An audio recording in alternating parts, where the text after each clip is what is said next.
Now, I'd like to introduce our speaker today. Her name is Cecilia Landor. You may have seen her earlier. She has presented 2 webinars for us in the past, and she has worked in public serving nonprofits for over a decade, primarily in the Chicago area, and she has years of experience in specifically grant writing and grant strategy. And I have to give a shout out. She just graduated from law school at University of Michigan last Friday. So please give it up for her in the chat. We're so thrilled. Cecilia, welcome, and thank you so much for coming back. Hello, thank you so much, Samina, and hello, everyone. Thank you all for attending. We really appreciate it. So this is our second webinar in our grant series, and we're going to be focusing more on the persuasive storytelling framework for your grant writing. And so involved in that, we're going to talk about the basics of persuasive storytelling and how to incorporate persuasive storytelling into your grant writing or other donor-facing work to better educate your funder. So let's jump right in. So why should you incorporate storytelling into your grant writing? So neuroscience is really clear on this, that the way that we learn, the way that humans learn is through stories. And so you can just imagine if you're presented with a story over kind of a page of statistics or a page of facts, the story is going to be so much more engaging. And that doesn't mean that we can't present all our facts, but it's a way to kind of trick someone's brain into not putting up barriers for certain cliches that they might think of when they first are presented with your story. And for nonprofit work, especially for, certain clients who there may be a stigma around that we serve, that is really important. And so it's important to kind of short circuit people's assumptions about the people that we serve. And so storytelling is a great way to do that, and incorporating stories into your writing. It engages your reader better, and it's a better way to educate your funder because they're going to be paying attention longer. And plenty of this neuroscience shows, I encourage anyone to look it up who's interested. It's kind of all over the internet, but it shows great facts about how humans learn through story. And there's a book called Story or Die to explain how important story is to us, because it is the way that we have been taught to learn evolutionarily. So the elements of story that we're going to want to talk about today are what you'd think of when you think of any kind of storytelling, your main characters, your plot, your setting, your story arc, your conflict. So who would that be in your nonprofit? When we talk about main characters, a lot of the times I think, especially when we're doing fundraising work, we think about orienting our writing towards the funder. You funder, you foundation, you program officer can help us, and here's how. But we really want to make the main character the client. The person that you are telling the story about is the person that you're serving. And the funder or the program officer, the person that you're asking for money, the potential donor, they are kind of a different role, because the main character in stories is allowed to be imperfect. And so we want the main character, the person that your nonprofit is supporting, to be someone whose story that we're telling, that the donor is not the hero of it, the client is the hero, but the donor has an important role to play. So what does that look like? In terms of the story arc, the typical story arc of most stories is steady state, trouble, and resolution. And so it kind of depends whether you want resolution to be a transformed steady state compared to how it started, or is it a totally new steady state? So what does that look like? Like, if we take an example of someone who's experiencing homelessness, the steady state might be other aspects of their life. So what kind of job do they have, or did they have before? What was their family like? Who are they as a person? And the trouble is what has happened that has led them to this position. And then your resolution is going to be, what does your nonprofit do? What does your nonprofit do that brings them back to a new steady state, perhaps helps them find housing, or a transformed steady state, perhaps if it's healthcare, getting them on medication, connecting them with a case manager, providing them the tools to reach success, even if it doesn't so much look like a totally transformed steady state. And so as part of that, this story, implicit in all stories is the conflict. And I think when we think about telling a story to a funder or a grants organization, it might seem kind of unnatural to be like, okay, once upon a time, like, and then there was a big bad, but it's not so much that as there is conflict at issue in their lives and in all of our lives. And it's just identifying that so that you can tell a clearer and more coherent story. And so depending on, and we'll have time at the end for questions and can talk more about organization specific questions, but it's worthwhile to spend time at the top thinking about what is the story that I want to tell about this person? Is it, person versus person, person versus self? They're trying to come to terms with perhaps if substance use is an issue that your nonprofit focuses on, person versus society. If it's your nonprofit is focused on public benefits and they're trying to make it work in society, person versus machine. Perhaps they're going up against the legal system or another system, and you need to tell their story about them facing something larger than themselves and how they persevere through it. So it really can be, these can be translated to a lot of different scenarios. And I think just thinking at the top, what is my client trying to get to, can really help frame your grant thematically, and also just be easier to write because you have a stronger sense of what you're writing about from when you think about this stuff from the very beginning. So then continuing on with some elements of story, setting is such an important part for how you can build the story out for your reader, because we do really want it to be engaging for them. So what is the physical setting that your clients experience, the historical one and the cultural one? And, so much stuff that has been going on in the past few years with the pandemic, philanthropy has changed to respond to that. With Black Lives Matter, philanthropy has changed. So how can yours, if there's been something that's going on in our country or world that has been affecting your work, how can you talk about that in a way that incorporates it, but also doesn't force the funder to feel like they have to solve all the problems and bringing it back to your client? It's a way to kind of contextualize, but also individualize. And then you also want to think about a balance of showing versus telling your stories. So showing is, I think we emphasize so much on show over tell, but you want to have a good amount of tell too. So what does that look like? So you want to be telling their story and showing details from their lives, but you also want to be telling your reader how you want them to interpret it. So maybe you're telling a story of a client who was working with an after-school program. You're going to want to tell maybe, and perhaps incorporate some of the thematics, like person versus what the conflict type is, and also the setting as you explain what this person is going through. So just presenting facts, sometimes a donor might not know what to do with that. But if you add some of the telling and explaining, what it is that I want you to see with these facts I'm presenting you, that can balance it more. And it won't just be kind of presenting facts, which is not exactly the point of storytelling, but using more of telling and incorporating the showing to get your argument across. So lastly, in terms of elements of story, let's talk about villains, because there aren't really villains. It's not, I think that makes it a little more confusing because it seems like it doesn't translate as well to the real world. But the thing about villains in stories is that they're not usually just totally evil. A lot of times you can see villains as shapeshifters or gatekeepers. So if they're a gatekeeper, maybe it's the government, some government office isn't letting your clients get the services that they need, and you need money from a foundation to supplement that.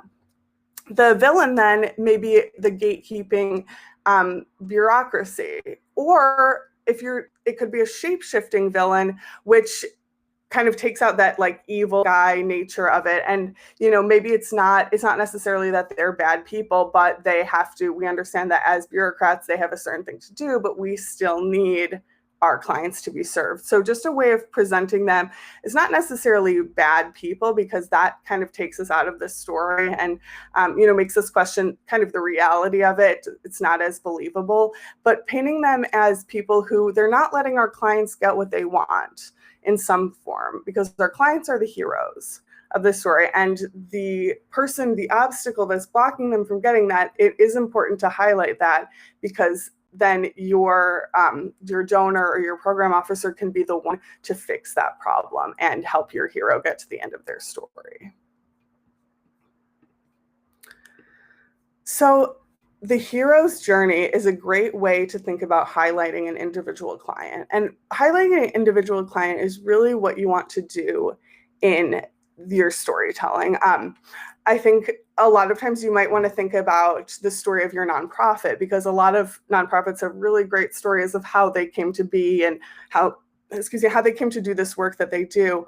But it is just so much more powerful, and it will hit so much harder to your program officer or donor if you are focusing on an individual person, because the individual person will allow you to utilize that hero's journey story in a way that it will be harder to tell with your nonprofit, because there's no real end goal that you need from the donor in the same sense that will hit as emotionally as the individual that you're describing, so as the hero.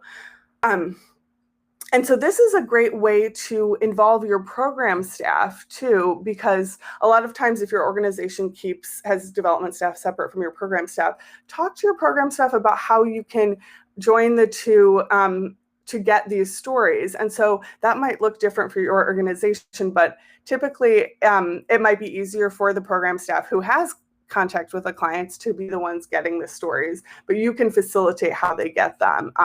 So that could be, perhaps quarterly, let's connect for a client story, and let's see if you have someone who is willing to share their story, who is willing to share or take pictures and have their images shared.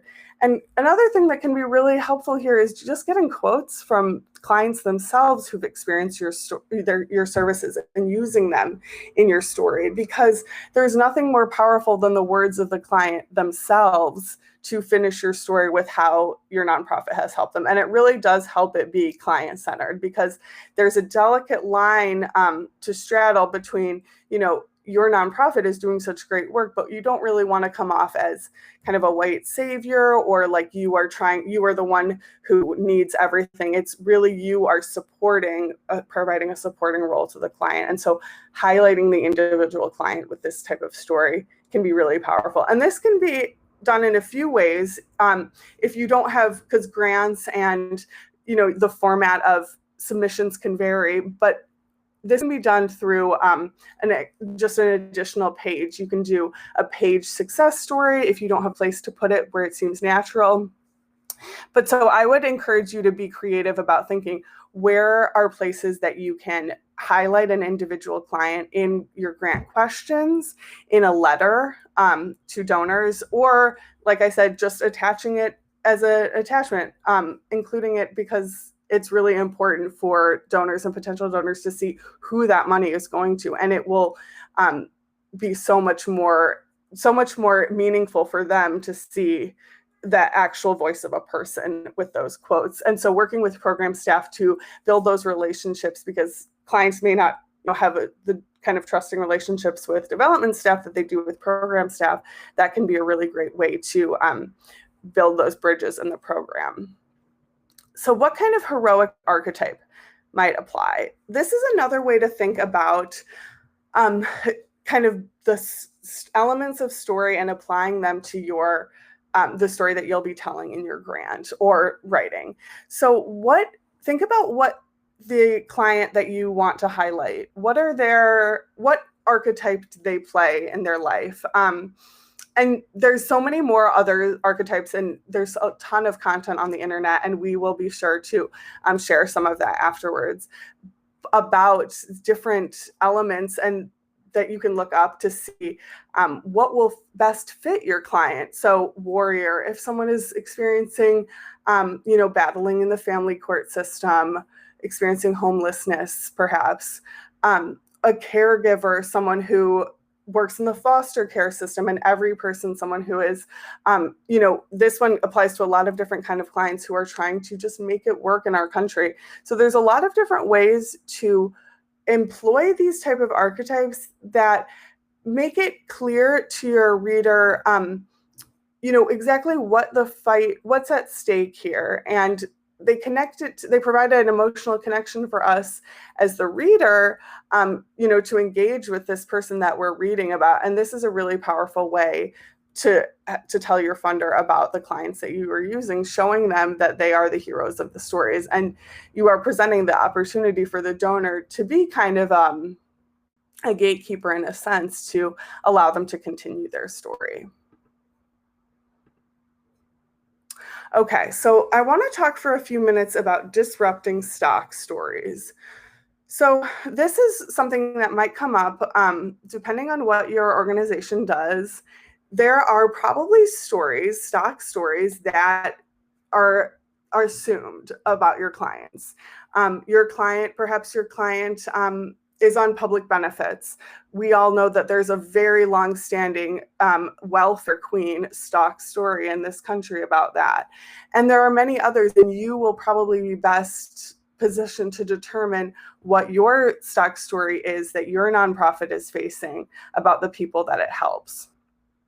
So we want to recognize the stock stories and we want to disrupt them, because the issue with telling our stories and using storytelling as a framework to share information about our nonprofit is that these stories are recognizable, they are common, and we don't want them to be associated with our clients. So it is something that you have to think, what is it going to bring up for in the realm that I work in to tell a story for people? And this is going to be maybe some brainstorming is required from your teams, different audiences for you to figure out and really get to the heart of it, because there are really good ways to disrupt it, but it's really important to make sure that you are recognizing it and doing that, because I think this is a way where you do get those assumptions. And in the nonprofit world, that is dangerous for us and our getting funding, and we don't want people to leave with these generic assumptions. So create an alternative story. You're not going to be telling the story that they are used to hearing. You're going to be telling a story about this individual client, and that's where highlighting an individual really goes very far, because it isn't just a story that they've heard before. They haven't heard the story about your specific client. Another way that really helps is using a different perspective. So there's different ways to do this. One way is kind of a pivot and swoop. If you start in a specific place and then you kind of swoop back to give a different perspective. But there's a lot of different techniques to do this where you're kind of short-circuiting the assumption of your reader. You're saying, I know you're thinking this, but this isn't what we're going to be talking about. And so this is a really important thing to make sure that you're thinking about before you're starting to figure out where you can incorporate storytelling in your story, because you don't want your stories to be creating or supporting those kind of biases. And it can be really good education opportunity for your funders as well. And the storytelling aspect of it provides a way for them to come along with it. So they're learning the storytelling method of learning rather than just saying, okay, it's not what you think it is. And so I would recommend talking to your program staff, talking to other people who maybe haven't heard your stories about your nonprofit. See how is this playing? When I tell you this story, how are you reacting to that? So details. These are the most important things. And this is one of the ways that you will disrupt your stock story, because we're used to stock stories especially, that are generic and cliched.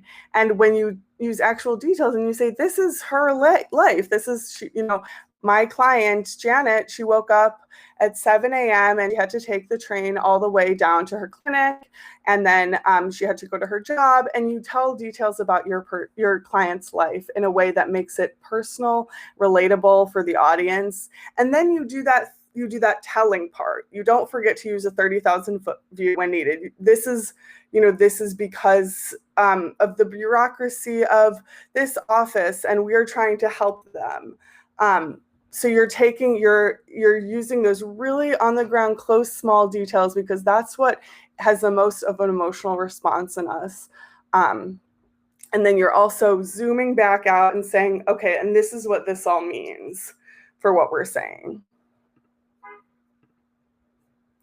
So as part of this, building a success story bank is going to be a really great way to kind of infrastructurize this process. And so meeting with your program staff, if you create a way to do that perhaps quarterly, or you say, let me know if you come across someone who has a good story that you think would be good for us to share. When you start to build up these stories, you're creating a bank that you can draw on whenever you're writing externally facing work. So grants, donor letters. Every time that you want to do that, you can go into your bank and you can say, okay, do I have a client who spoke about this? Do I have a client who went through this specific thing that I want to get this program funded again? And you will create such a rich bank of quotes, with permission, of course, that you can draw on, and it will just create such a vibrancy in your grants, because your program officers are more often seeing the types of grants where it is, our programs served 85%. We have 100 clients, but if you come at it from Jane is one of our 100 clients, and she had a great success rate this year, which contributed to our overall success rate. That I'm much more interested in that. We're all much more interested in that because we can identify with Jane. So just another reminder to be client-centered, because we really don't want people to feel like, this is we just need their story and that's it. We want them to feel heard. And so that can be working with your program staff, figuring out ways to highlight the clients in ways that they feel like this is telling their story in a positive way. So having them get input into that, into your writing, just making sure that we don't feel like we're going to them, getting what we need to get money and leaving. But this is a really great way that you can collect your clients' experiences from over the years and build a bank that you can just continue to deploy in different ways. So lastly, just keep practicing. Storytelling is a muscle, and it's all around us. It's everywhere. So think about when you hear a story you like, if it's TV, movies, if it's the news, what is it that made you listen a little bit closer? What is it that made you want to hear the end of it? Think about that and try to employ that technique in your stories. And lastly, there's a lot of different tips like this. One of my favorite is write drunk, edit sober. Just know your first draft will be bad. Your first, second, and third drafts will be bad, maybe. But that's okay, because the writing process, writing and editing is implied. And I think we just think writing is, but editing is 50%, if not more. And so don't be discouraged if it feels like it's taking you a little bit longer. Good storytelling, it looks really easy to do. It's not always really easy to do, but it's 100% a great way to get people involved and more engaged in your writing and more engaged in your nonprofit. So that is our presentation today, and let's turn to the chat. Thank you so much.